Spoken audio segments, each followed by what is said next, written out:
We are proud to present the University of Maryland Eastern Shore with the WMDT Mount Air Environmental Star Award.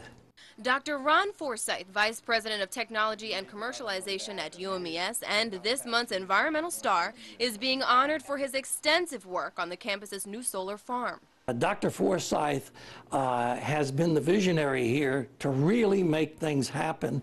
Forsyth says it all started after electricity prices went up 50% during the economic downturn in 2007 because they couldn't get any more funding or increase tuition. They looked into a more environmentally friendly option. One of the biggest benefits of the UMES solar farm is that it's helping drive down the cost of renewable energy so that it will be more cost effective for local owners and also helping to drive business growth in the region.